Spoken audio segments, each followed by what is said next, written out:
Good morning. I am higher vibrations and so are you. And I'm barely here. I'm just gonna put that out there at the beginning of this conversation.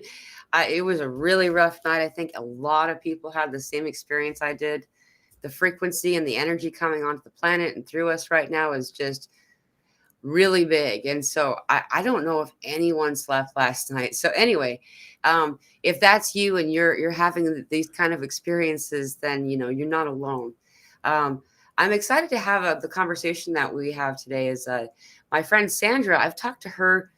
I was thinking about it. It's been about 3 years where we've been really talking with each other. I've had you on a bunch of different times through all kinds of different life paths that we've taken, and it's been about 3 years. Last time you were here was in April. Actually, I went and looked it up. That's a long time ago. I was really surprised to see that because it feels like we just talked recently. So, anyway, before there is contact information in the description of this video to contact Sandra. She's an amazing. She aware of all the frequencies, the spiritual and the ascension stuff that we're experiencing right now, and really promotes whole body and spirit health, which I really enjoy. So we'll just get into that and cover some of that. So how are you today, Sandra? I'm awesome. Despite the distorted energies that love to filter through, Yeah. I choose not to block them. I just choose to go with the flow. So if I don't get a lot of sleep, it's either I can get up and be grumpy and I can carry that throughout my day, um, or I can choose to just be in the moment and be grateful that I have the ability to adjust, Yeah. to pivot, to adapt to what is occurring. Yeah. Yeah. Yeah. Being able to pivot's a huge deal. Like Yes. that's, I think, the where most people come to sessions with me is because they've not figured out how to do that.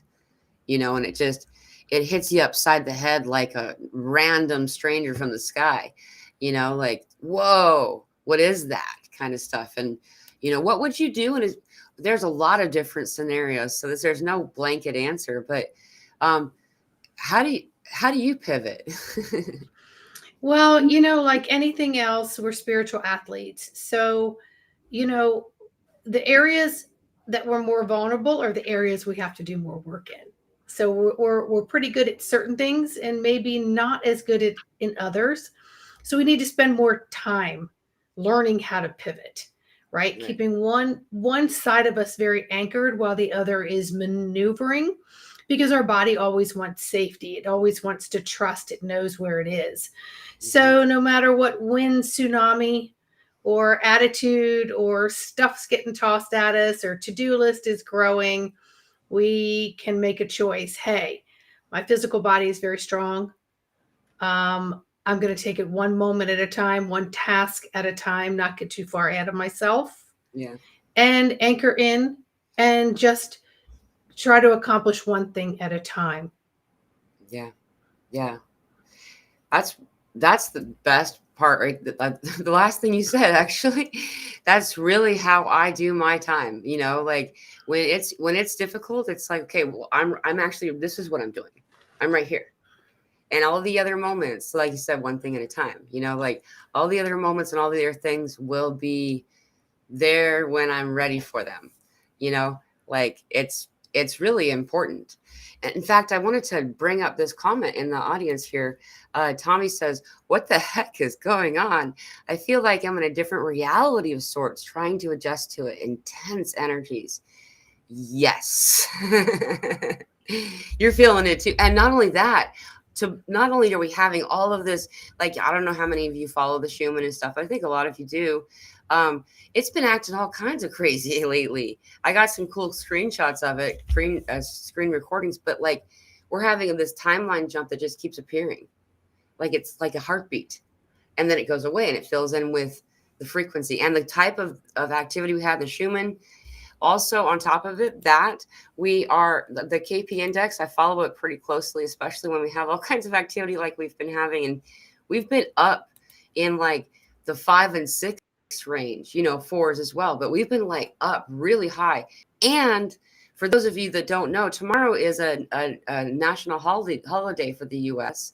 a famous holiday for a lot of different reasons. And usually it's associated with families getting together and fighting when they're drunk. You know what I mean? Like there's a lot of that kind of static, every many anticipating having to interact with this group of people, seeing things like that. So there's a lot going on that you can see it, right? Well, I think the energies right now, if anyone's been doing their work for the last couple of years, they've gradually been able to step into certain parts of this interchanging mix of unseen energies that affects the physical. And right now we're not having a choice. No. So it's totally accelerated, and it's hitting us very, very hard, and it's hitting us in areas where we know we need to do more work. So if you thought you had taken care of some triggers, well, there's a lot of residue left that you may not have been aware of. And so you got to step up, you got to face it, you want to dissolve it, you want to let it go back to, source creator and be gone once and for all. But when you're seeing other people out there with their claws out coming at you,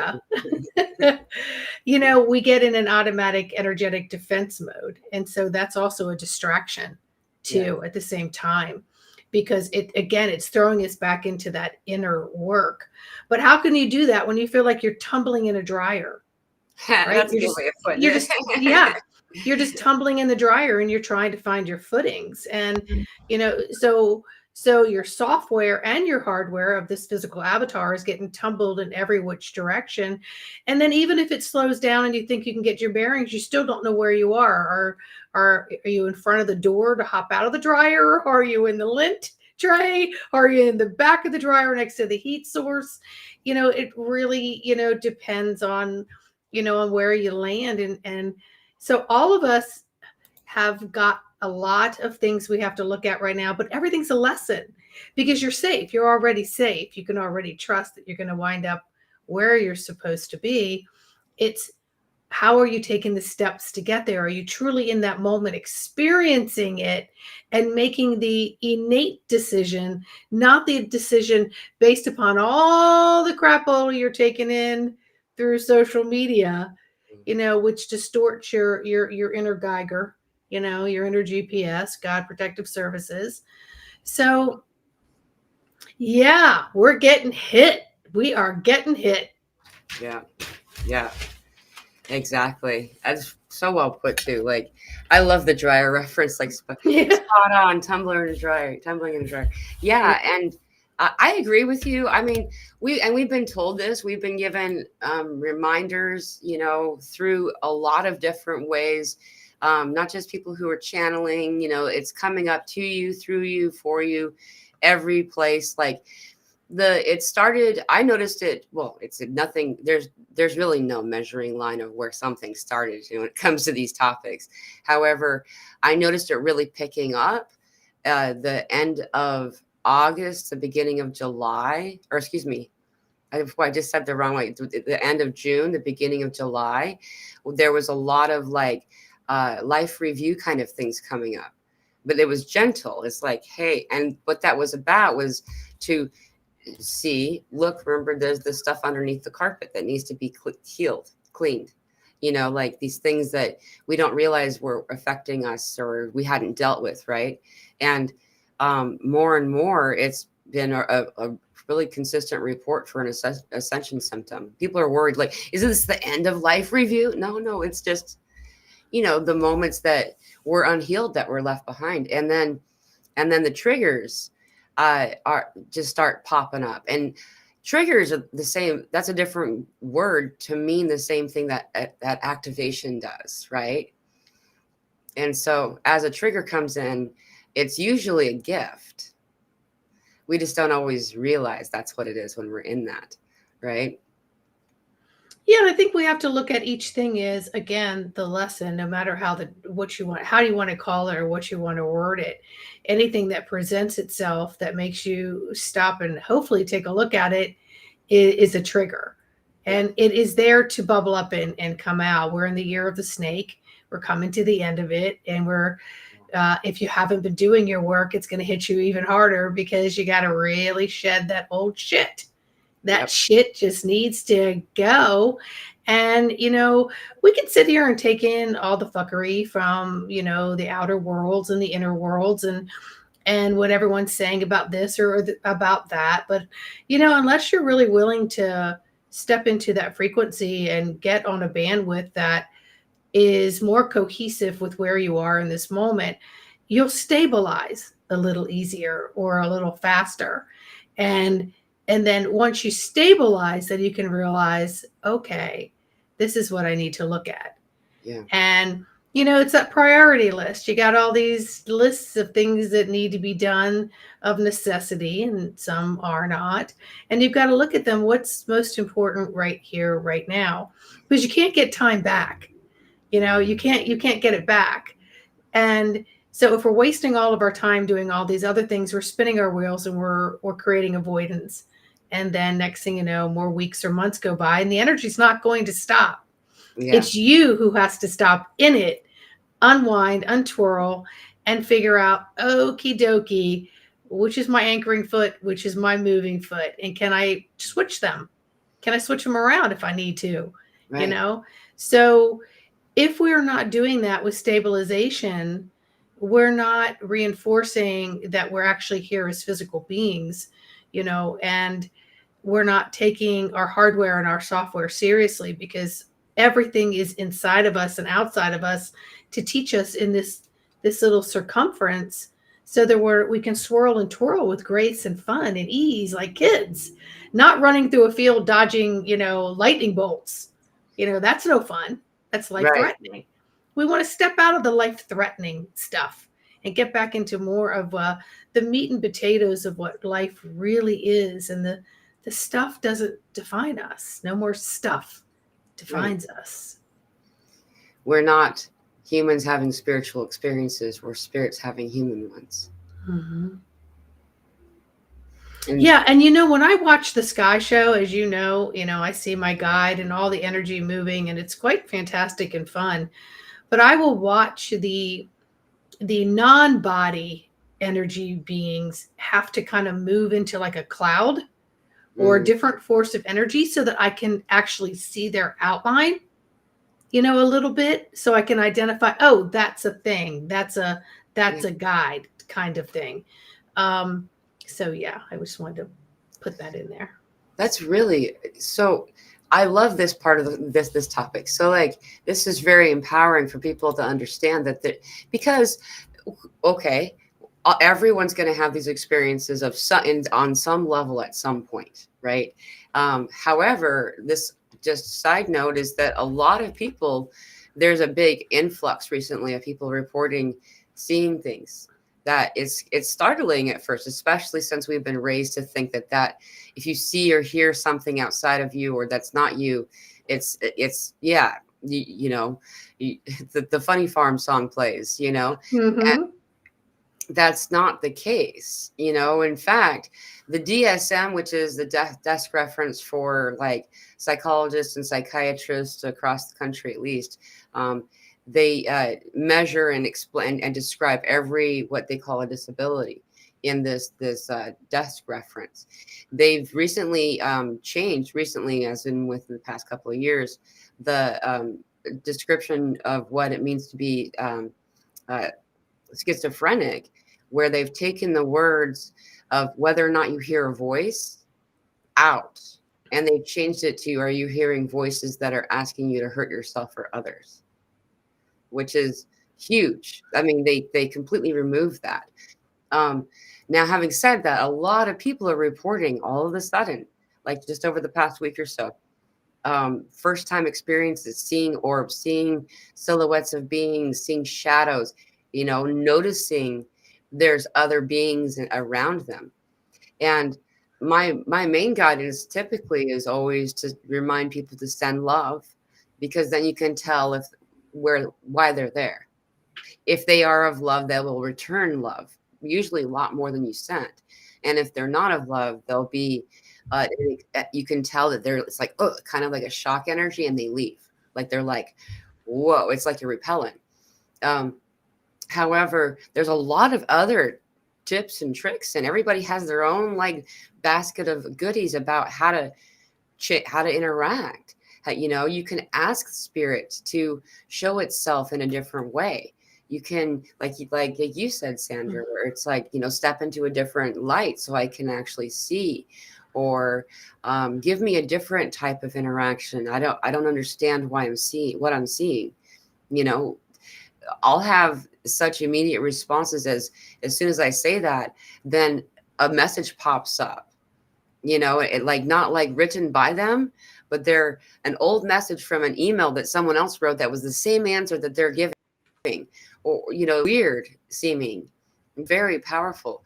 There's a lot of different things like that, that we can use, and so just to empower yourself and try some things out. What else did you try before you came to that one? I'm wondering. Well, I tried to get out of my logical mind because my logical mind wanted things in the way that I wanted to see them. And I realized that I couldn't identify things that I didn't know. So then I had to really connect with my breath and decide to be the observer. And just, it's almost like watching a cartoon or watching a Disney show without any sound. And so you're just seeing it. And then you're trying to kind of guess what you're seeing, but it's behind the veil, so you're not getting the full visual, Right. right? You can't see things as closely. I was very frustrated for years with it, and there were many things that are consistent. There's always one guide that always comes. There's always animal guides that come or that resemble animals and humans, and they move the energies so the sky will change colors. They'll also come in different, what I want to call designed orbs, very faint, very light, but sparkly. And then sometimes they'll show up as a square, you know, almost like a floating picture, and show me something. And so I know that they know that we don't communicate in the same way, because there Yeah. is a little bit of a warp between, you know, the energies, because I'm in a dense body. And Mhm. so there's different things that have to reverberate through. And sometimes it takes me a while, and all of a sudden it's like, oh yeah. Um, and so, I mean, I've had to really work at it. It's been something that's been like anything else, to learn how to pivot, and you want to become more masterful at it. You've got to practice to skill it in. And so, you know, you're using your physical sensories to step up into your spiritual sensories, which are different. They're Yeah. very different. So you hear, see, and sense things in a different way. But the more you're communing, you know, you already know that they're of love because it's a feeling. There's Yeah. a feeling that occurs. But most people, because it's unknown to them, Right. their nervous system wants to reject it because there's all this old programming, you know, in your subconscious. But we are moving into the time where it's fuck it in the bucket. You know, we're all, I'm serious. It's like old programs, you know, what they say about, you know, talking to yourself and answering yourself, you know, all these old programs that are coming around, you know, oh, you got to follow, you know, the most of the people this way, and there's a wrong and there's a right, there's a good, there's a bad, there's a black, there's a white. A lot of that's getting wiped out now, so that we can see things more on an even plane and make better choices on what it is that, or how we want to interact. But we're a lot of that veil is being removed, so the transparency is coming forward. So when you're seeing things, you know, like, was that a fly that just flew across my room? Boy, that was going at lightning speed, and then it went this way and that way. What was that? Well, it could just be an energetic being just coming through to say hi, and just recognizing it, just saying, I saw that.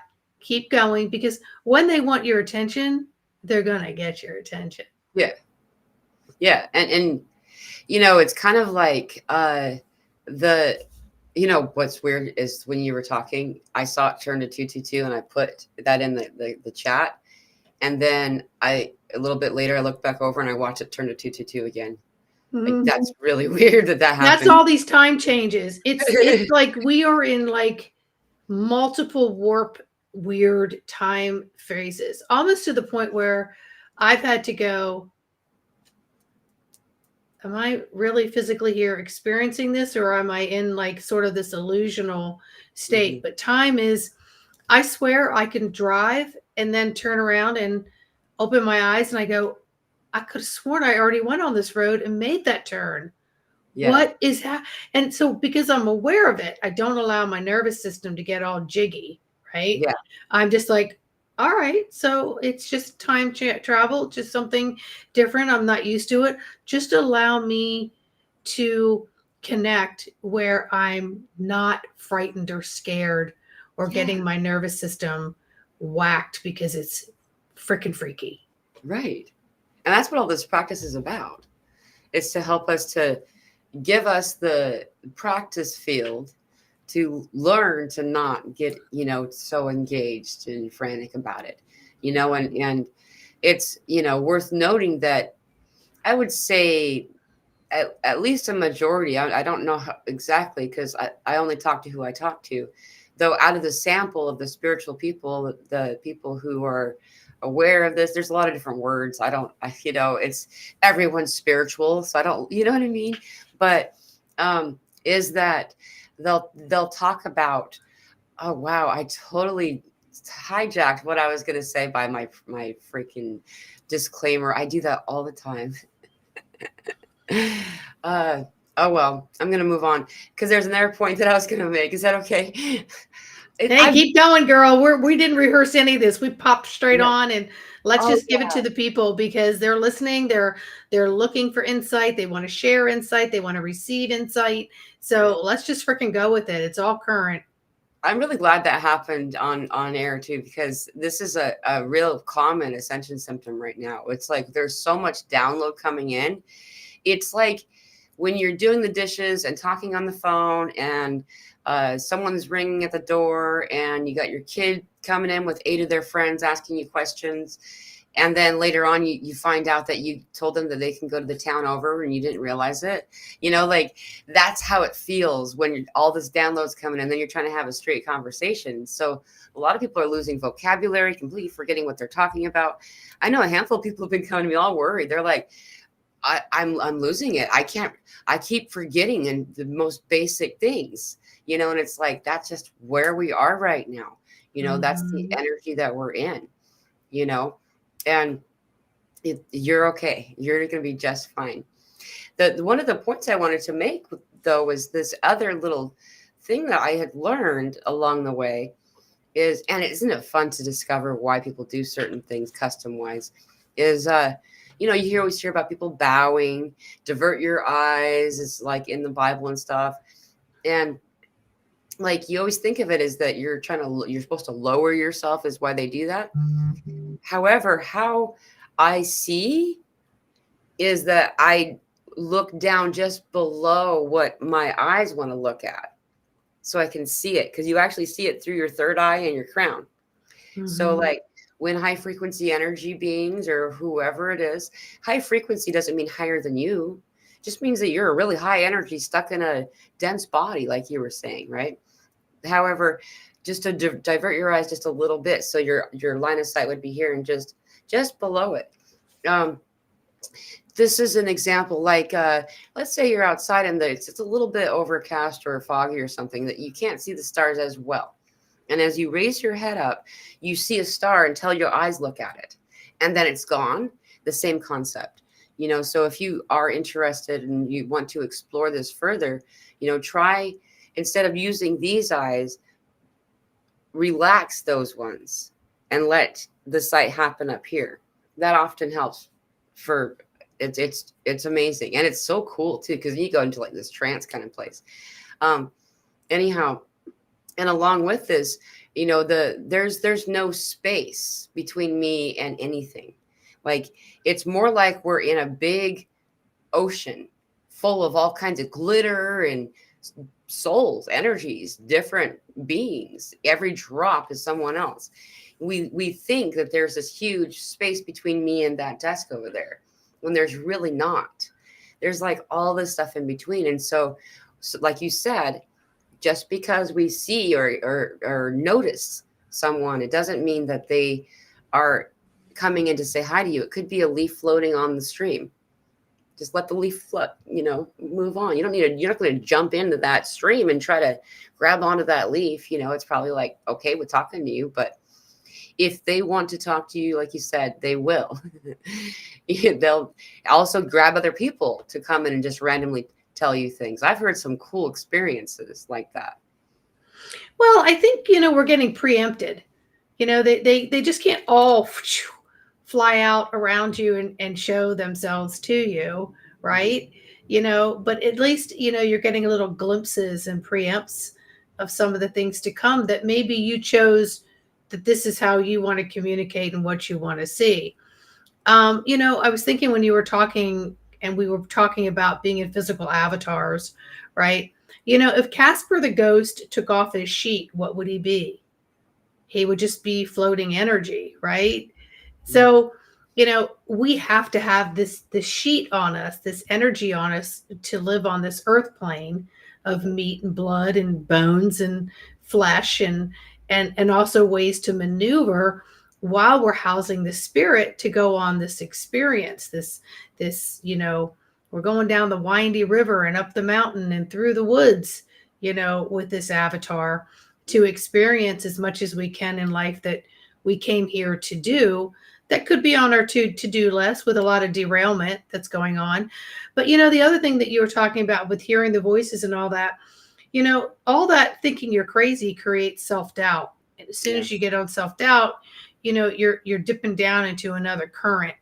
And instead of just being like, hey, I just had an experience, not good, bad, or indifferent. I just saw something, felt something, understanding something, something's disrupting my sleep. Whatever it is, it's all an energetic current that is here for your betterment if you just allow it. Yeah. And it is all about consent. All of this stuff. It's about consent. And that's why they don't push. No one pushes. And energy, spirit, whatever word, it's the same thing. They won't push. They won't create unless we ask or consent. Asking is a form of consent. We'll also notice um, that as they come in, just as you said, they're not going to show up, you know, ding dong, I got takeout, like they're not going to just want to come in your and hang out. It's going to be very gradual. And I would say, because I asked about this, there's a handful of people that I meet with that I know, I'm guessing anyhow, and by their own statements would be very startled and not sure if they want that experience if like someone just showed up and wanted to start talking to them, and that's not going to happen for those people.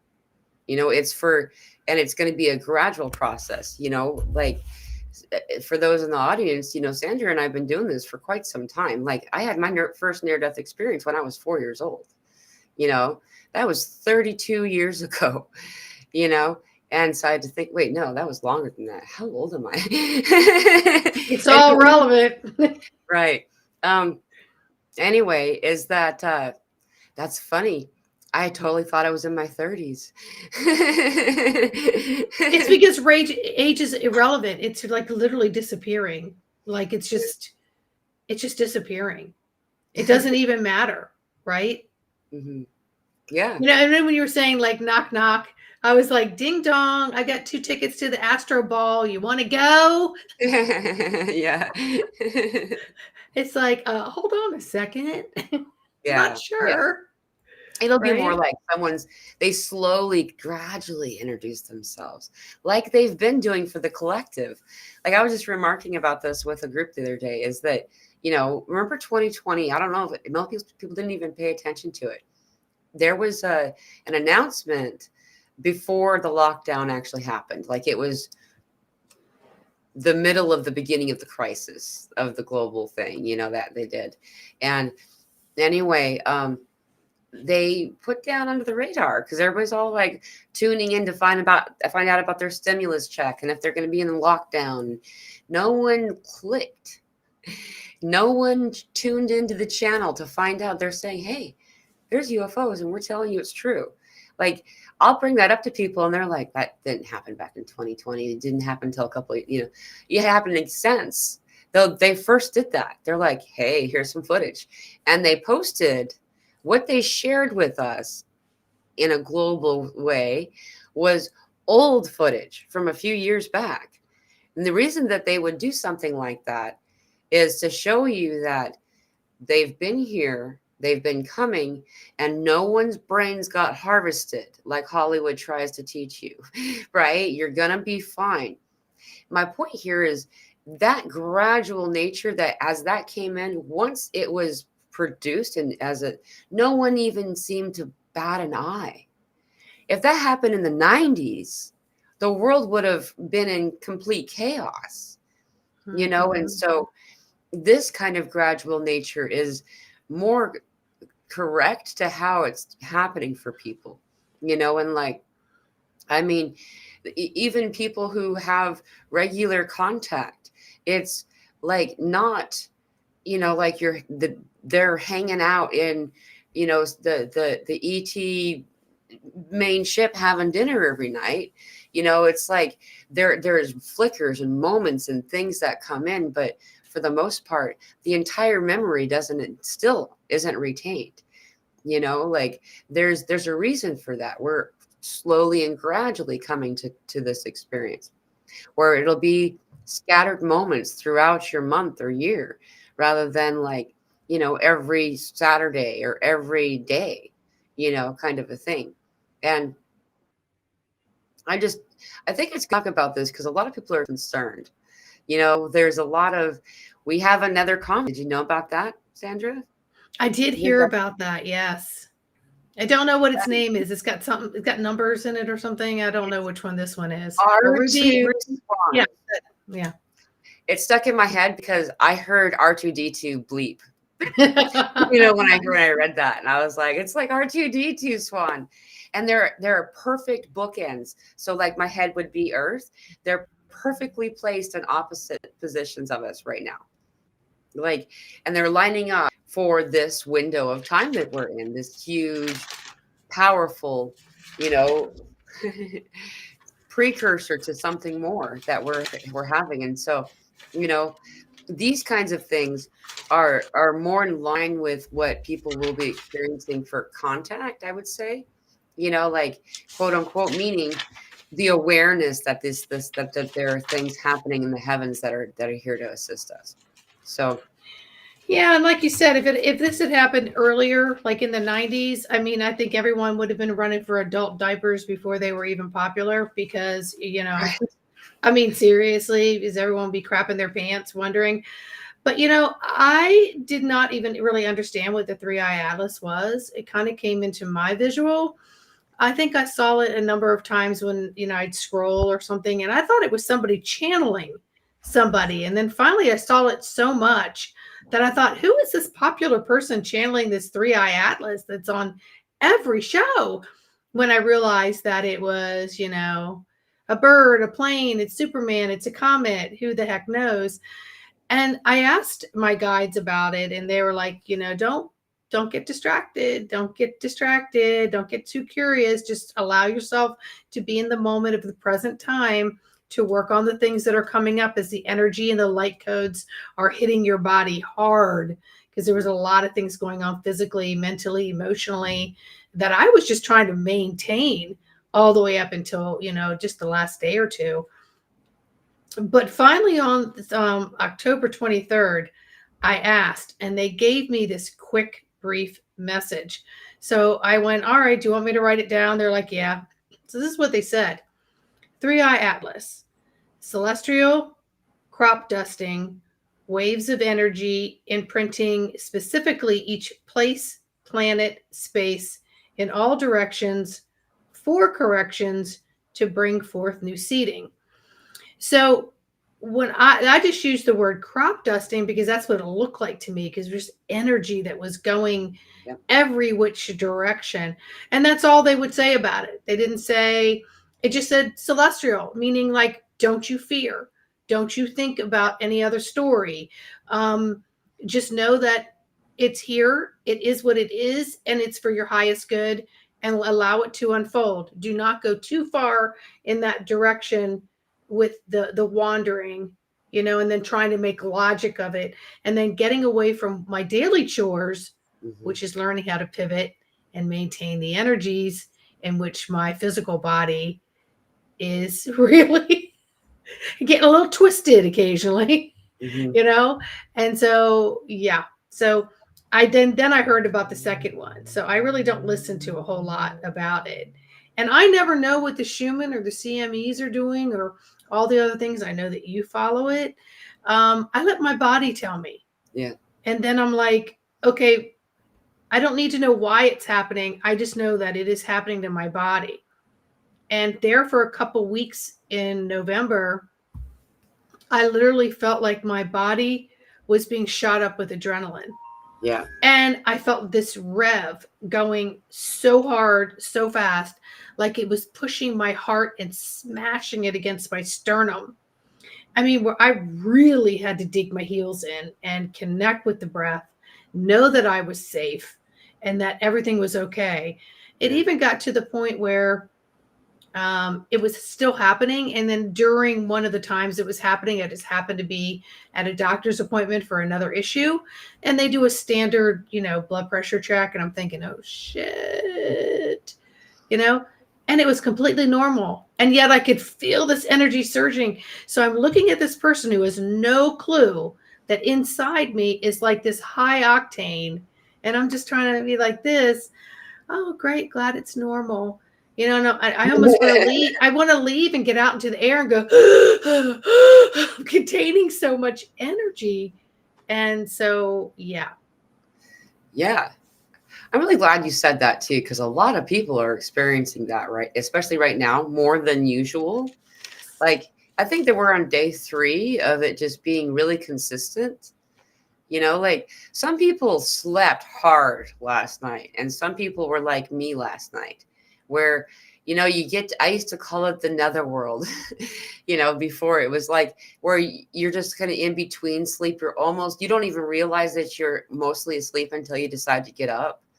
You're like, wow, I'm really tired. I felt so alert because the energy that's coming in. But some people, they slept hard, and that's all. Everybody's got their own experience. And though when that's happening, I often will think to myself, well, I've gotten a lot better at it, at least recently. I'm very happy about that, because I would go, oh no, what's going is this how I go? Like my heart acting really crazy, and Mhm. um then it turned like to have actual measurements.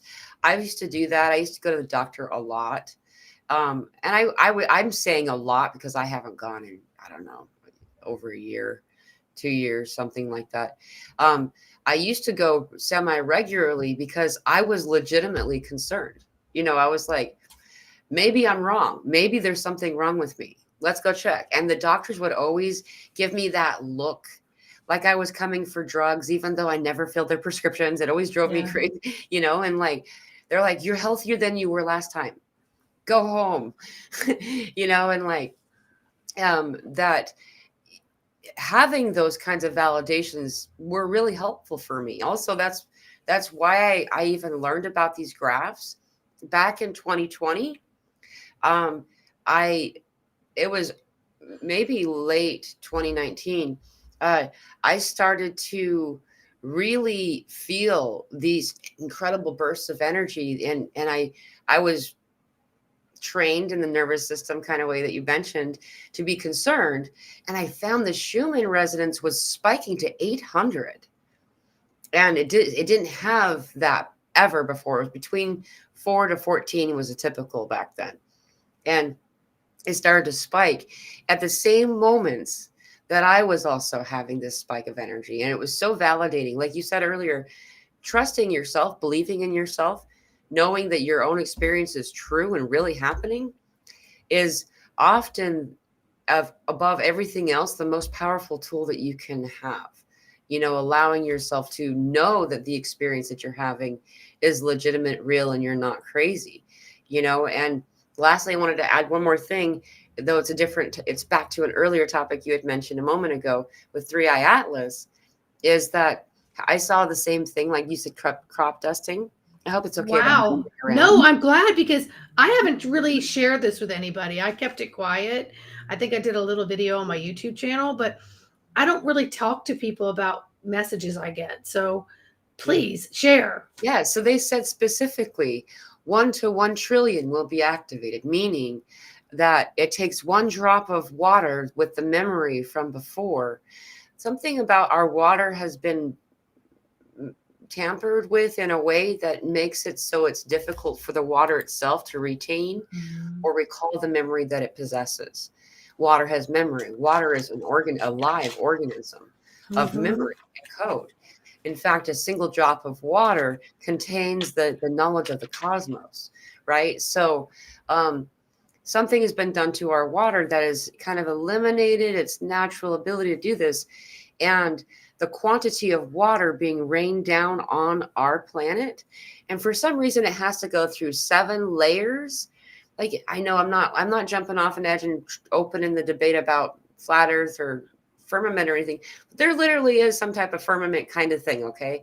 And there's 7 layers of it. And the trickling water, it trinkles like sound and sight. So like it has like, it looks mystical. It looks like glitter. Um, anyway, this water came from 22,000 years ago with the memory that we had 22,000 years ago. And so it takes one drop of that water to remind 1 trillion of the drops that have been here and kind of tampered with. We contain 70+% water in our bodies. This Mhm. water goes in our rivers, our oceans, our plumbing, it goes everywhere. All of these water farm filtering places, whatever they're called, they're usually open air, right? All of this being rained down is reminding the rest of the water of what it is, who it is, and the knowledge that it's here to anchor, going back into your system, drinking it, washing your body in it, being walking in the rain or the snow, all this type of precipitation.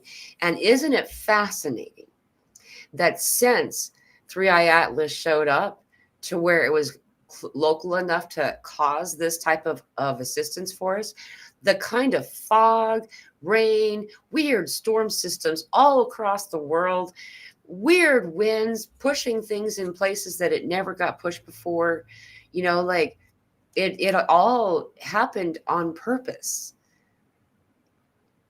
Well, I think that's why it's definitely divinely timed, Yeah. for sure. I like what you're saying about the water. Well, you just got a lot of details. I can't even imagine getting those. I wish I did. Um, but the last couple weeks, I started more into going into the water of my own body Yeah. and working with the cellular water, just consistent, not drinking it, not looking at like, oh, I need to go take a bath, I need to look at my shower this way, washing my hands, water in my food. So I didn't even look at any of that. I started looking at the water that is consistent within my body. Yeah. And I noticed that no matter what I was drinking or eating, I was a little dehydrated, but they were showing me the quality was different, that while my body was going through this transformational change. And then it started saying, Sandy, don't worry about like blessing the water that you're drinking and all the other things, although those are important. They go, breathe in the air. The air is filled with water. Yeah. It's filled with Yeah. water. So just look at it in a mindful way to bring it in with that intention of having this higher quality, this higher vibrational and frequency in which you are pulling it in and exchanging it within your own body and bringing it back out and sharing whatever it is that you're exchanging back out into the world. So, I mean, one of the things I used to practice a lot in breath work was breathing in the oxygen and putting out the carbon dioxide into the tree and letting the tree have that breath, and then it breathing it in and giving it back to me as oxygen. And I used to love to play, and I would go all over the world and pick trees and areas in which I would play with that. So the power of what we bring in and exchange, and then what we already have and what we're taking out, is very powerful. And it almost creates its own energetic mist all over. So it emanates everywhere. Yeah. Yeah. And it re-inspires all things. I just looked up and we've been on for 44 minutes and 34 seconds. Okay. Yeah, I totally agree there. And to take it a step further, perhaps, though I'm sure this is also was in your own mind, is that you know, we our memory, our the memory that's in the water is also absorbing memory being given it. Now, that's self talk of all kinds of ways, like whether it's with the voice or how you feel or what you're thinking. Most of the time, our thoughts aren't ours. Just straight up, just let you know that. I mean, I know a lot of people don't think that's true until they explore it. Check it out. Most people, especially the first 14 seconds of a thought, you know, like that's like clickbait kind of stuff. You know, you want this ad, you want this ad, how about this one, how about this one? And you know, eventually we an algorithm, you know, or just like on social media or whatever else, you know, um, you'll find that there'll be like the same types of things, thoughts being given to you that you have grabbed onto in previous moments. That's why when we first are learning how to do this, we will often still get a whole bunch, and we feel like we're trying to wipe off the rain as it comes down on us. You know, it's like one drop at a time is all you can do. And just remember to not invest in those thoughts, because your water can hear you. Your water, just like I know Dr. Emoto was like the pilgrim of this study, but there's a lot of people now who've taken it quite a bit further, and that the frequency that we shift into the water changes it in a very obvious and real way, you know. And if the water inside of you is disrupted, all you need to do is say the self affirmation stuff that we got all that. I feel like there was a huge smear campaign in the 90s over that, over self affirmations, honestly. You know, like there's a lot of jokes and stuff, but and I was part of that school of thought for a lot of years. Though if you speak kindly to yourself, your water hears you and meets you, and then your experience changes in such a way that those words slowly stop coming, the Hmm. negative ones. Yeah, and like you said, when you soften your eyes to like have a better gaze, you can literally almost see the water within your eyes, and at least I do. And it has a whole different magical. It's like beyond any kind of master artist doing a movie in special effects. It's I can see where some of these people come up with these ideas because they're experiencing it, but we have to take the water very, very seriously. This morning, when I was thinking about, just being thankful, for the basics, right? And then I started saying, what's a happy place for me? Like where do I kind of like find like nothing matters and I'm at peace? And I thought about walking along the water, like just the ocean's edge or any body of water that has a little bit of movement there at the shore where the waves break. And I started to write something, if I may share it. Yeah. So I wrote, I am grateful for the quiet waves, for the tides that change, and the way they whisper guidance that only a still heart can hear. Thank you for the larger waves that do not throw me ashore or pull me out to sea, but rise like ancient teachers, reminding me of my own strength. They roll towards me with purpose, softening what I've outgrown, cleansing what I no longer need, pulling away the heaviness that was never mine to carry. In their rhythm, I remember the rhythm of my breath. In their power, I remember the power within me. I stood rooted yet fluid, held by the unseen hands that guide the tides and guide my life. And as the ocean speaks, I surrender. I trust the rise and the fall, the calm and the swell, the endings and the beginnings woven into every wave. Here in this sacred ebb and flow, I am safe, I am supported, I am becoming. Wow. And that was just from going to my happy place, and which was so simple in my head, and the power of just having my feet or visualizing my feet in the shallow part of the water where it's a little cold, a little warm, and just going there, and then the energy that kind of came over me, this started coming up, and then it just unfolded into a little bit more of this. Yeah. Wow. Thank you for sharing that. Thank you. And this is an example that is very much, um, you know, a channeled message. You know, a lot of people don't see that they are channels, and Yes. it's it's a always visual. I find it's very like tangible. Almost you can almost taste it. You know, kind of things. There's all kinds of sensory. Telepathy is a funny thing how it does that. It's like a parcel of all the senses all at the same time, and very few of those are actual words. It's us who translate it into words to understand it, Yes. right? Yeah, because And it's the all sound, it's all water, it's all light, it's all waves of energy placed into. We're literally bottling it, putting it down into this, you know, very obscene way of literally trying to express something with minimal words, because we haven't even expanded on ways to express things, because telepathically we do it so eloquently and broadly and beautifully, but when you get to put it into the human words, I sometimes feel like a dumbass. I know, right? I'm just going to tell you, I go, God, I wish I had a broader vocabulary. What am I supposed to do? Read more, do this or that.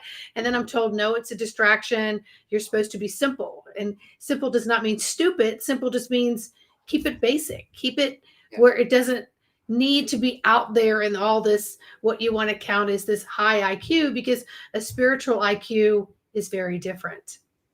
right, right. It's like the difference between book smart and street smart. Yeah. Yeah, girl.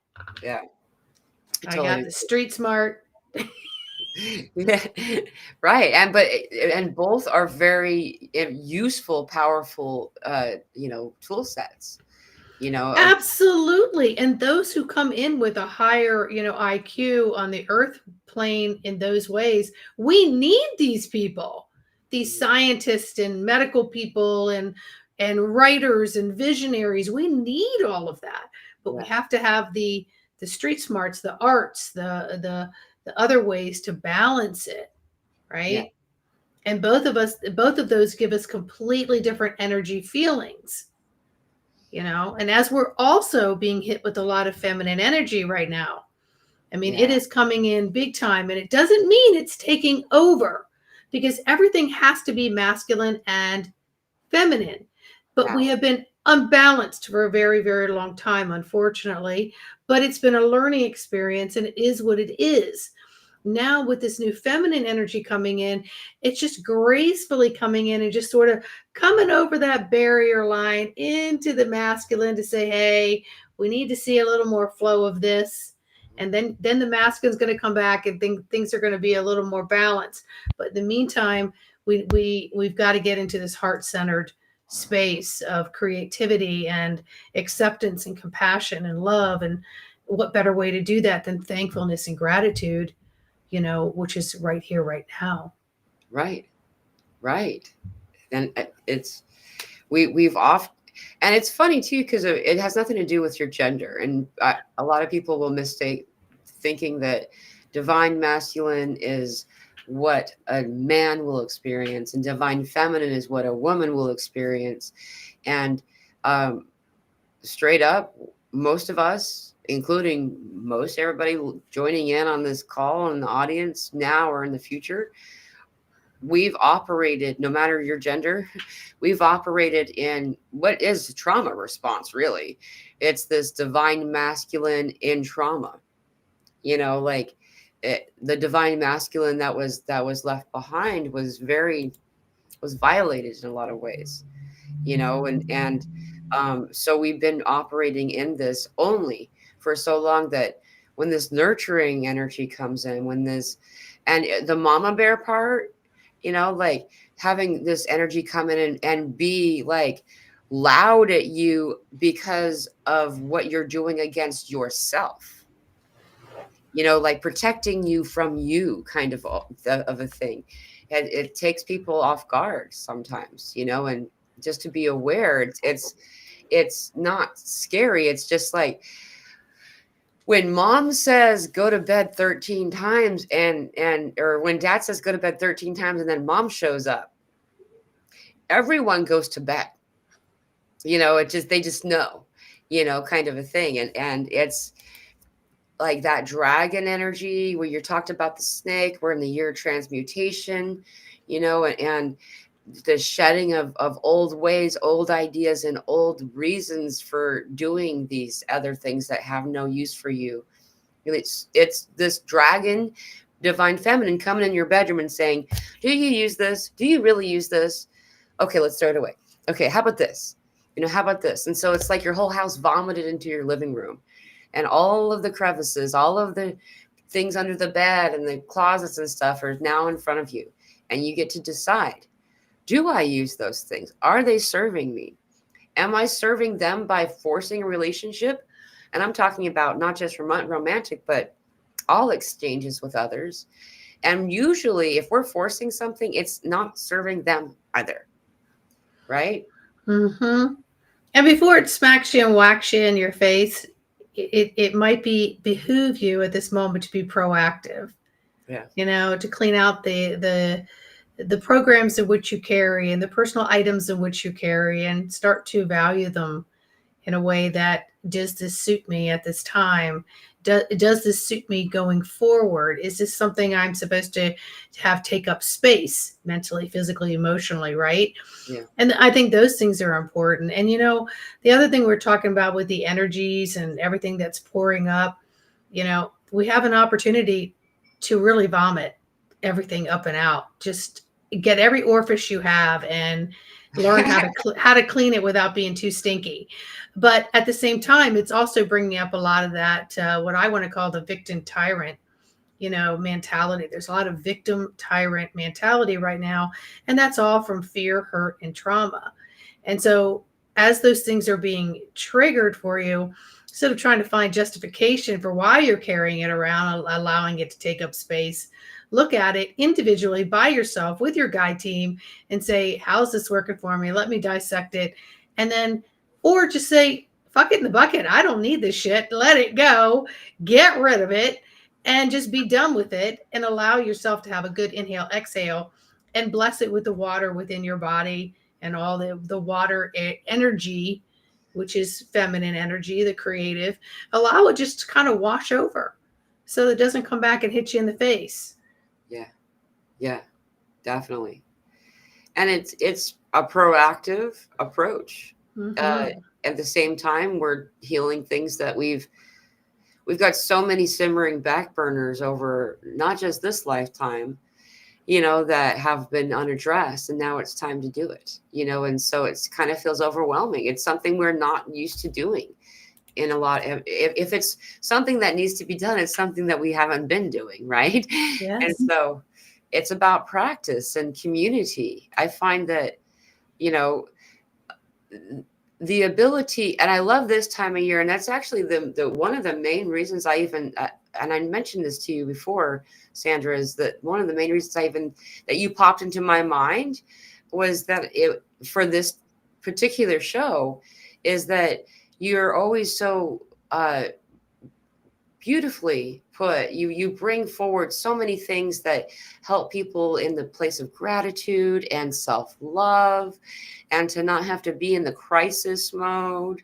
You present information in a way that everyone can understand it, which I really appreciate, because as you had mentioned, I mean, IQ is measured as a measurement of things. And I'm not, you're very intelligent also, though, IQ is not measured by, standardized testing, and that doesn't apply here is what I mean. And so, Yeah. Bringing forward these skills and these tools to assist people, because right now, really, it's not just because tomorrow is Thanksgiving or Indigenous People Day, for for America, this time of year, there's a reason for us observing the gratitude right now, the attitude of gratitude, as they'll say. And the amount of transcendence a person will experience through the transformation process of transmutation, the TTT,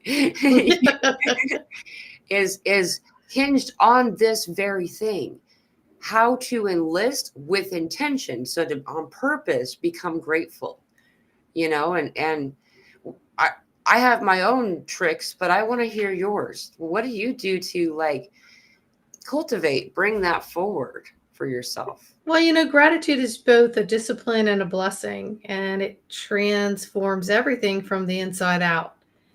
And for me, it's really just becoming aware of where I am now in this physical present moment, and what can I do to imprint love and appreciation into everything that I see and that I do.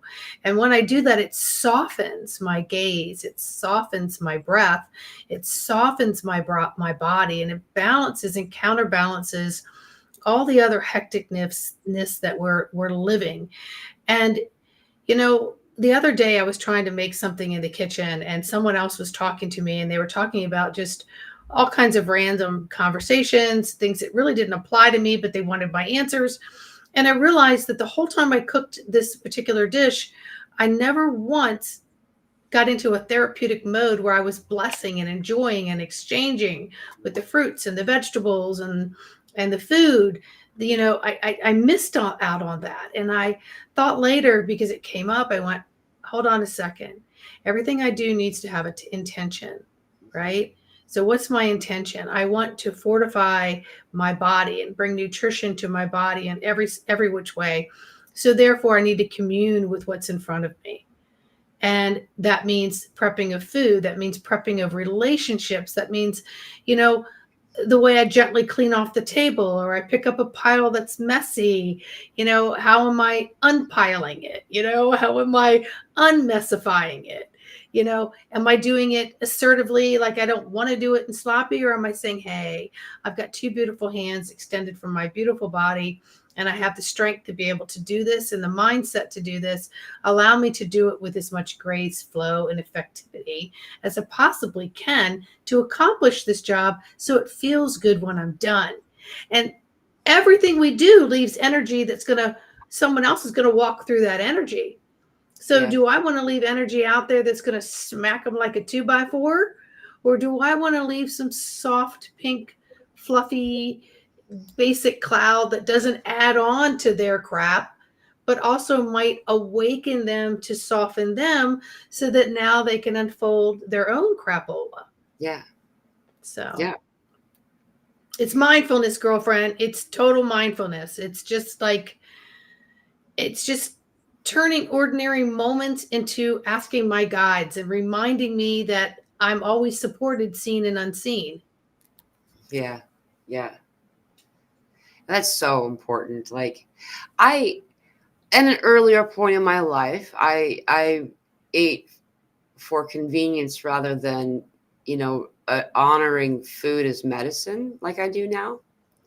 And so there's a great joy in engaging with each ingredient, and that, for me now, I work from home now, so you could start something, and not have to be at work and not being able to address different steps in between. Why I'm mentioning this is that, like, engaging with the ingredients and blessing them, you don't realize that you're blessing them when you're like, if you pick up, the garlic you're going to use, your body says yes or it says no. Listening to it. The old, you'll see the cauldron and all the ingredients going in. I don't use eyes of newt. I use, fresh vegetables, and if I'm going to use some type of meat, I pay extra care to send more love and release any fear that might be in it, you know, Mhm. and especially if I'm preparing something that will be shared. Just because, I mean, I think everybody's like that. When you're gonna share, that's why chicken soup works so well. You you take the chicken and you're preparing the chicken to make the stock, and you're thinking how much you want to help this person. The celery and the onion and the garlic and all of these really healing herbs that you're putting into it. You're considering and you're creating this love potion, but not the kind that ensnares and it, involves someone in loving you that when they don't feel like it or something. It's more, instead you're healing them with this love, and it works for you too. It works for you too. And the level of gratitude that you then, the food tastes better, the and you don't need as much of it, like you're eating manna when you're doing that. Considering each of the steps. And I love that you mentioned being distracted, and like, because now you're in some type of crisis or problem solving kind of place. Maybe not like crisis, but there's a subtleness to that that will pull you away from your intention, and so being aware of it. That's, I think, why so many people put music in the kitchen, is that they can, Yes. right? Yes, absolutely. And when you're making things like the chicken soup, it's a wellness brew, and it has the power to transform those who you're preparing it for. While I was going through that rev, and I still am a little bit, but it's starting to stop. But for about 3 weeks, it had a mind of its own. And like I said, it was like driving a runaway train, and I couldn't find any brake pedal anywhere, although I was forcing myself to do it. I found myself eating. And when I was eating, I was literally like, I felt like I looked like a Neanderthal. I mean, seriously, I caught myself like just stuffing my face and just eating really fast and like revving to eat. And I knew I was doing it, but I felt like I was possessed. And I started saying, whoa, what is this about? Okay, whatever's happening, I'm aware of it. I'm not caring for this. Is this a cycle? Is this a release? What can I do to assist myself? I'm so grateful that I'm aware of it. I'm so grateful it's coming to my awareness. Yeah. Yeah. So I had to experience looking like a banshee while I was eating. Right. To actually recognize, ooh, whoa, that's a counterpart I don't want any part of. Yeah. She's Yeah. not pretty. She's not pretty at all. And it doesn't feel good. It doesn't feel good No, either. no, it's like making my belly hurt. Yeah. Yeah. I've gotten famous for taking a long time to eat. It was one of those things. My daughter's the same way. Like, it'll just take us forever. And it's not because we're really trying anymore. It's we're in the moment. And like I'm very honored to get to have, and privileged, I feel, to get to have, like, place a space where I can do that. It's just where I will take, I'll be in the moment that I'm in. I don't have to rush because of, like, and also the relationship I've had with food has changed dramatically over the years. Not maybe, 7 or 8 years ago, I I realized I don't have to eat breakfast. Like, What a concept, right? you're always taught that's the most healthy meal of the day.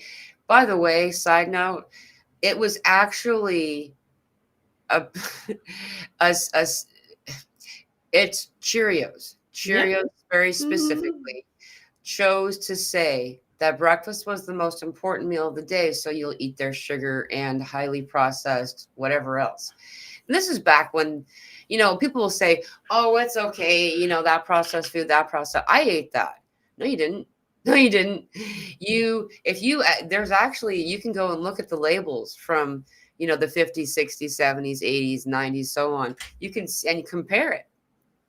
And you don't even need to be able to read it. Some of these are really blurry because they're old photographs and stuff, but you can see the number of ingredients has quadrupled at the very least in most of these things, but anyway, because of that, I always forced myself to eat breakfast, and I felt ill, for hours after that, and every day.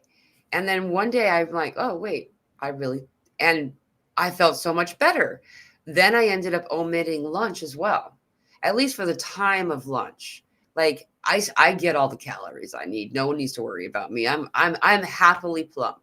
You know what I mean? But like, it's that and so it turns out I started to do this thing that they call intermittent fasting. It's an actual thing. and look into it. I encourage anyone to look into it. The study of it's really fascinating because it explains what I felt, and letting yourself go through this period of daily repair that some type of fasting is required to initiate by going 18 hours without eating. Well, I applaud you for honoring your body. It's really important. And I think we're at that stage now where all the old programming and old habits are no longer going to be serving. Yeah. And so it's going to be strange to start doing things a little bit differently, but if you listen to your body, it will feel right. And the only ones that's going to point out that it's wrong are those around you who haven't connected yet. But that's okay. You've got to live for you and anchor in and be strong for you and decide what current and what voltage you want your currents to be and what it is that you take in and what you put out. So who gives a shit what other people are saying? I think I have a potty mouth today. That's okay. You're right. You're right. And we don't have to. And I'll get that. I'll get the people being like, you need to eat. You need to get your strength back. Like, think about how many times you've been told that in your life.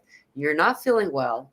Every other mammal and other species on this planet, when they're not feeling well, they stop eating for a time so their body can repair itself. Yet there's always, this has been my experience anyway, if I was feeling unwell and I'm resting it off or whatever, people would, you need to eat, you need to get your strength back up, eat. And it's like, and I believed it for a long time too, that was something I had to do. And I'll still get that. Like, people will be like accusing me of being like a self-mutilating, self-harm kind of person, and it's like, my body doesn't want to. And mind your business. yeah, Mind your business. Stay in your lane. Get out of mine. right. And what's happened as a result of this interaction of honoring my body, hearing my body, listening, is that it's then learned to talk to me. Because in a lot of ways, our bodies are like a neglected child, abused child that needs to learn to trust you. Like, how many of us at an earlier point in our lives, and this is not literal, but kind of funny example of something similar to what we really did, that your body said it's thirsty, so you ate a powdered donut. You know what I mean? Mm-hmm. Like, and it needs to learn to trust you, to build that rapport. And after a while, my body is separate identity from me. It already is. But like, I'll say my body's hungry. And people will be like, you mean you're hungry, right? No, my body is. Or my liver hurts. Sorry, liver. And I'll talk to my liver, because I had too much milk thistle without diluting it. Like, there's things like that we realize that we can have an actual conversation. People use the lean test, right? Your body will lean towards something at once and lean away from. You'll notice that your salivary glands, so you'll start to drool if your body wants it, and you'll feel a little bit nauseated or just unsettled if your body doesn't. There's a bunch of different. Notice you using your hands, touching the food with your hands, rather than using these really, like, these utensils that keep distance away between you and the food. Like, your body doesn't know what's going to happen until it's already too late. It's already in the mouth. Yeah.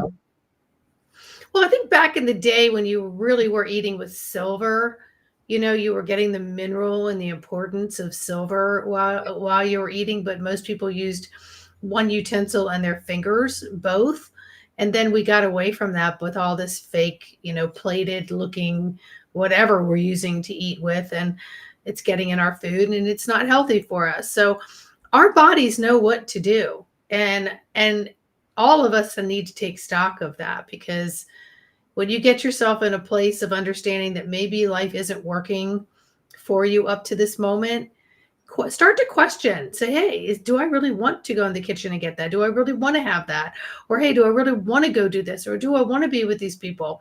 Or whatever it may be, start asking yourself in the moment, okay, body, is this is this where we want to go? Is this what we want to do? And to start learning what little clues it's giving you, because it'll have dialogue with you. Yeah. You'll have dialogue with you. Yeah. Your body talks. Oh yeah, body talk. And Yeah, it, let's sing a song. yeah. And it's through the food that you learn how to engage in that dialogue. I Yeah. find, and then you get to have a bigger or another level of conversation with your body. Your body's always telling you things, like these different ascension symptoms that we're having are an example of it. Though a better one would probably be um, like, say, a person. I mentioned the liver, so we're going to talk about that for a second. Is that, a lot of people had at one point for a while there were reporting liver stuff, liver, and that was also during the time that spirit had been telling me that we're no longer able to digest fear and anger. And so our bodies we're no longer in the frequency for it, so we're releasing the need for it. And people who had not addressed the lingering anger, fear, I know that it actually is anger that liver is associated with. Anger and fear are so close. There's a spectrum of love and fear. Right after fear is anger. Then you got self-loathing and shame and guilt and that kind of stuff. Anyway, is that, as you address and release that, the liver repairs, right? There's always an underlying emotional causation. And so if you have an area of your body that's feeling uncomfortable, it's your body pointing out that thing to you, that emotional body. And often that emotional body, a lot of times it'll have like moments from this lifetime, though often it's from previous incarnations, which why QHHT became so popular. If you address the underlying emotional body, the physical sensation goes away. Rather than taking a pill to cover up the symptom, addressing the underlying symptom or cause. So go to a search engine of any kind. And Eastern philosophy, Eastern medicine has tons of resources, acupuncturists and stuff. Get a book if you want, but then you just type in what emotion is related to or connected to, fill in your area of the body. And you'll get to learn, when my liver feels that way, this emotion needs to be purged. It needs to be addressed. Do I need to know why I feel that way? I don't anymore. I used to think it was important. Just let yourself feel it. And Well, then it your can, liver is your pharmacy for everything, mentally, physically, emotionally, everything. It goes through the liver. And so I think right now a lot of people's liver is going to be spiking because we're in this shed mode. And a lot of this anxiety, or I feel crazy, or my thoughts are running away, or I'm on hyper, mode through our nervous systems. And there's three nervous systems under the central nervous system: sympathetic, parasympathetic, and your vagus nerve. And so a simple way to just tune in is to take a nice deep breath and realize this is a great portal to empty out. This isn't anything happening to you. It's mhm. for you to come through you. Do you want to block it by, oh, I got to go take this. I got to go do that. I need this. Start dialoguing with your body. And like Pamela said, hey, liver, what's up? What can I do to support you? Hey, stomach, what can I do to support you? Oh my God, my mind hurts. What can I do to support you? Right? Yeah, And it might start giving you like a craving for an apple, yeah, or maybe make some broth or something different. It'll tell you, or commercials are stop popping up about something, but you still have to ask yourself, because there's a lot of distractions out there. And yeah, I'm not saying that there's this evil eye coming in and trying to do that. That's a distraction. Just ask your body. Stay on course, stay in your lane, be the driver, be the commander of this avatar, and let your spirit start having more fun. yeah, yeah. And that's really the crux of all things. Play, play. If you can Yes, play, have ma'am. fun, everything changes. and you'll notice immediately that you're beginning to draw and call in a manifest a different reality where the world around you will change overnight. Yes. Yes. Dance, dance, wiggle, move. And That's I'm not right. saying that I'm really good at that, okay? But do it anyway is what I'm going to say, because I'm not going to if I'm in a large group, I'm not going to want to dance because I'm like, oh gosh, But if I dance, wiggle, be silly, play, sing like a child does, now we're going over here. Oh, there's a flower and a bee, and like that kind of singing. I'm not really doing it, but that is in the play. And then the moment that you're in, the mundane becomes the fundane. Well, I'm one big walking comedy show. I crack myself up on a regular basis, so I don't need entertainment externally because it's just a little, crowded up in here. Mhm. But we do have to have more fun. We have to let our spirit roam, and it's been contained and constricted and locked down by all these programs and paradigms and energy and masculines and things that were just dominant.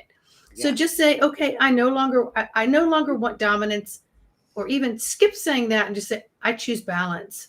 yeah, I choose better alignment. And I have to ask my body what it wants, what it needs, what it would prefer. And do not beat yourself up. The holidays are here. If you want cake, eat freaking cake. right. You want pie, eat pie. If you want that to be your breakfast, your lunch, your dinner, eat it. Enjoy it, bless it, transform it, allow it to, stream through the body with high nutrients, and discard the rest very quickly. Now, I used to say that, allow me to eat this and all the nutrients fill my body and discard what doesn't very quickly. And I had to be careful what I wished for because it discarded it once a little too fast for me. And I was like, wait a minute, hold on a second. I Yeah, didn't say give me diarrhea. Hold up. So now I just say, okay, let me assimilate this, and then let's just let other things go, but not while I'm driving the car, please. yeah. Something ridiculous because, again, I'm a comedy show.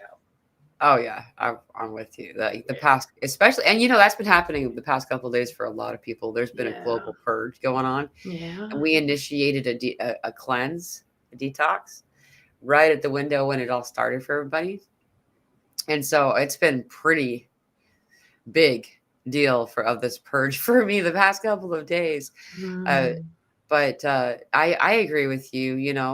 I I'll engage, like, when Halloween came around, we had excess candy laying around. So I had some chocolate.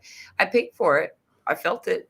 I was, but I enjoyed myself. And it was something that I'll do. I'll also notice that after I do a very thorough parasite cleanse, then all of a sudden my body no longer craves sugar or grain, and like, so that to me tells me that grain and sugar are what feeds the parasites. And that's probably Oh, who's yeah. actually craving it, not me. Yeah. Yeah. I think of these little varmints inside my body, like, feed me, Seymour. And I'm like, Yeah. no, I've created a monster. You've got to die. Yeah. Yeah. Yeah. You got to go, dude. Yeah, Yeah. you gotta get out of here. You're And not there's paying there's me. You're not parasites that paying help me us. enough rent. Yeah. And there are parasites that help us, not to be mistaken that it's okay, but just keeping that in mind. Listen to, like you said, enjoy the moments that you're in. Like you said, we're in the holidays. Here it is. There's Yes. going to be all kinds of sugar and processed things, and when it comes to those types of meals, you don't know all the ingredients that are going to be in there. There's way too many options that are brought to the table from different people in the family and stuff. And I would say the same thing, though. If you're not used to ultra processed things, keep in mind that when you start eating those things, or at least when you sit down in a meal with those types of things, for me, just like you said, my body gets rid of it fast. Hmm. And so I wouldn't be that person that drove 5 hours for Thanksgiving dinner, Yeah. because I'm gonna be in their bathroom for a really long Yeah. time. So I would just say moving forward, just remember to just to have thankfulness and just know that it brings you to the present moment, you know, and that's honestly where a lot of healing and possibilities occur. Yeah. And that's mindfulness. And take responsibility. Take responsibility and accountability for what it is you do, to the domain in which everything is housed. Because it's on you, not anybody else, to make those changes that are necessary to Yes. keep you in a place of homeostasis, while things exterior you cannot control and distract you from really doing the inner work. So I Yeah. say work from the inside out and let the rest fall into place. Don't be so hard on yourself. Be Right. grateful that you have wisdom and awareness that comes through, and maybe make a different change later, but don't beat yourself up in the moment, because that just takes you further down the rope into the sinkhole, and that's not going to help anybody. Right. It's Right. harder to climb back out. Yeah. And echoing back from something you said earlier, remembering that gratitude, in front of these meals, like we I used to be that person that was like, I would annoyingly participate in praying over the food because it was a religious thing that our families did. But Varley just said the same thing, like, and now I see what we're doing. It actually changes it. It changes the molecular structure of the food, releases fear from it, and so I literally will put my hands over the food like this, and I can feel myself pressing love into it. Like, and you can also feel that there's like fear or whatever it is, density of some kind. You're collecting it in the in your hand, and I'll release it up. And people will do that in ceremony and praying over the food all the time. They'll like this, and then back over the top of it again, putting more love back into it, praying over your food, blessing the food, releasing anything that will be out of alignment for you. And it reminds you to return to this place of gratitude. Like, this is something that's fun to do that we've been doing forever. Years ago, when she was a baby, I'm like, let's come up with a tradition just for us. And so we make these things called gratitude boxes. We make it every Thanksgiving. That's the only thing we do really for the holiday that is coming up. We don't like any of the food. She doesn't like any of the foods that come for the meal anyway. But um, is that we'll make a box. Like, we'll get together, we'll have a small kind of box, and we'll decorate it together. It's like a craft that we do together. And then throughout the year, in moments, just randomly, write down what you're grateful for and put it in that box. Like, it's like Nice. yeah.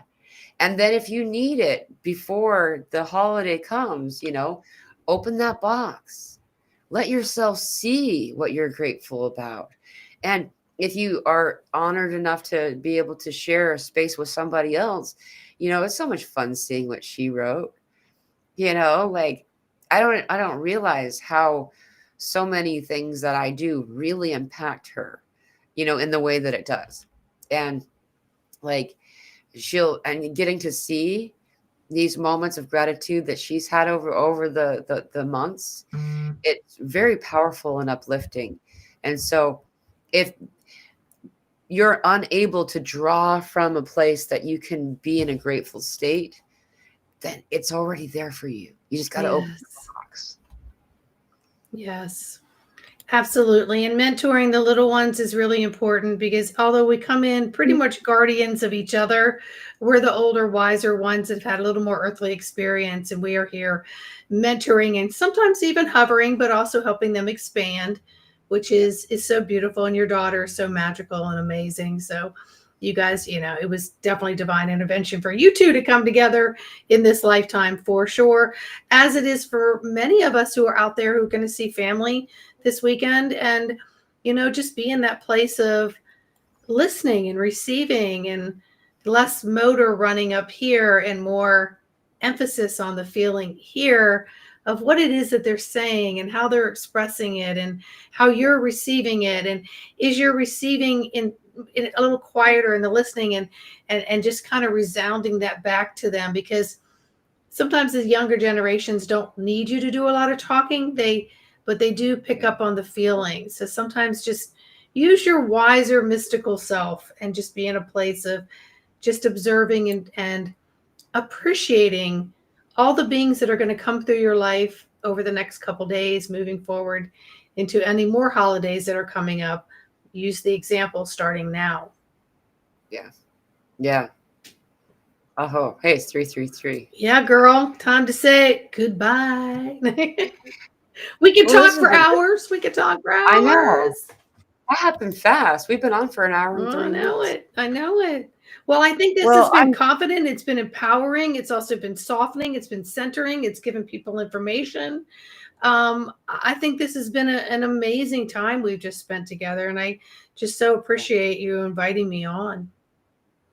thank you. I appreciate you being able to join us. This is a very powerful window of time to be in, you know, Yeah. as a collective, as an individual, as in every regard, you know. I do have an announcement, a reminder that tomorrow we are doing a group meditation through Zoom. It won't be on YouTube or Facebook. It'll be a in-person thing. Um, it's going to be at 5 p.m. Central Time.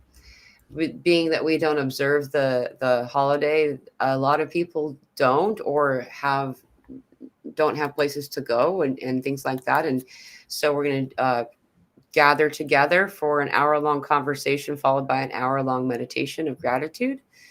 And so anyone who is interested, please notice that you'll see in the community section of my YouTube channel as well as in Telegram that there are links to that. You'll want to be there. You'll want to arrive, you know, about no later than about 45 minutes or so into the call, because once we start the meditation an hour into it, I'm not going to be able to admit anybody else. So just because I'll be in trance state. So if you want to join us, be sure to be there. And I look forward to seeing all of you. And Sandra, thank you so much for being here. This was a really awesome conversation. Thank you for Oh, having me. also, for anyone who would like to connect with Sandra, her website link is in the description of this video. Please check it out. You have such a amazing message, and how you help people is just really cool. And so I would love for anyone who's interested to click on that link and go to your website. Thank you. Thank you, Thank you. Pamela. Just remember, you guys, set your intention. It's a powerful mindset to be a part of the change so you don't get swept away. Set your intention, anchor in, and call on people like Pamela for sessions and meditations. You're welcome to go to me. You can choose anyone you like, but this show is all about sharing information and a wide variety of information from a wide variety of souls who have different perspectives and translations. And some may jive with you and some may not. So, you know, hey, we're just happy to be here sharing it. Exactly. And it was a lot of fun. Like, yeah, that time just flew by. But well, thank you once again. Hey, it's National Cake Day. Speaking of eating cake, it just popped up. Didn't know there was a National Cake Day. I didn't either. I think it's National Cake Day every day for me because I love cake. I've known people like that. I mean, not like that, but I've known people where, in order to get them to go someplace, they'll say there'll be cake. Yeah. True. Thank you. I love you, and I'll see Thank you. you. I love you too. Bye, everybody. Aho blessings.